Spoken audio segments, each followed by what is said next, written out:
Yang terhormat Ibu Lastri Hasanah MPD, selaku dosen pengampu mata kuliah Etika dan Budaya Jawa.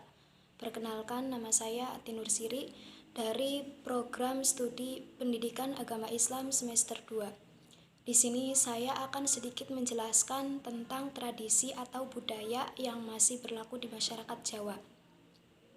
Langsung saja ke pemaparan materinya. Tradisi atau budaya Jawa yang masih berjalan di masyarakat Jawa hingga saat ini yaitu yang pertama ada yang namanya tahlilan. Tahlilan yaitu bentuk selamatan atau tasyakuran. Tahlilan dilakukan dengan membaca surat Yasin, tahlil, serta doa-doa lainnya. Tahlilan juga dilakukan untuk mendoakan orang yang sudah meninggal, biasanya pada hari ke-1 sampai ke-7, hari ke-40, hari ke-100, hari ke-1000 wafatnya orang tersebut.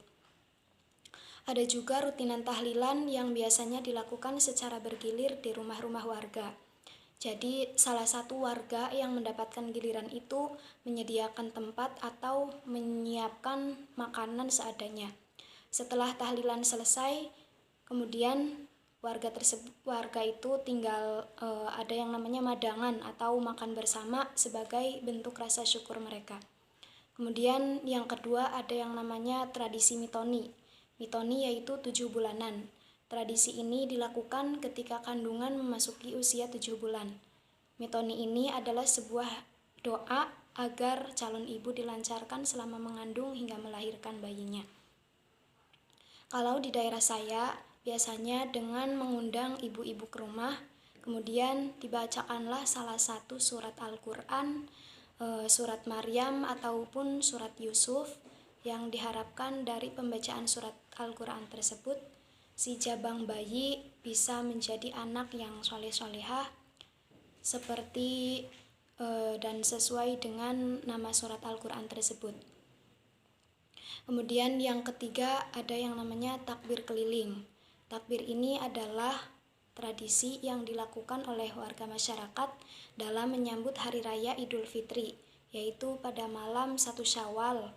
Jadi, pada malam 1 Syawal itu, para warga khususnya laki-laki, baik anak-anak, remaja, ataupun orang yang sudah tua atau sepuh, mereka bersama-sama mengumandangkan takbir di masjid ataupun mushola di sekitar lingkungan mereka. Ada juga takbir keliling dengan menaiki mobil atau motor. Mereka berkeliling ke desa-desa sambil mengucapkan takbir. Selain takbiran malam lebaran atau malam 1 Syawal, ada juga takbiran akan menyambut malam Idul Adha, yang esoknya dilanjutkan sholat Idul Adha dan penyembelihan hewan kurban. Kemudian mengenai norma yang masih berlaku di masyarakat, adapun norma yang masih berlaku di masyarakat Jawa, salah satunya itu adalah norma kesopanan. Contohnya seperti jika kita hendak bertamu, maka harus mengucapkan salam terlebih dahulu. Kemudian setelah si pemilik itu keluar dan mempersilahkan kita masuk, barulah kita masuk ke rumah tersebut. Kemudian juga ada masyarakat Jawa juga masih memperhatikan tutur kata dalam berbicara. Semisal kita berbicara dengan orang tua, maka bahasa yang harus kita gunakan itu bahasa krama atau bahasa yang lebih sopan. Adapun dengan teman sebaya bisa menggunakan bahasa yang biasa atau bahasa ngoko. Mungkin itu saja yang bisa saya sampaikan, kurang lebihnya mohon maaf. Wassalamualaikum warahmatullahi wabarakatuh.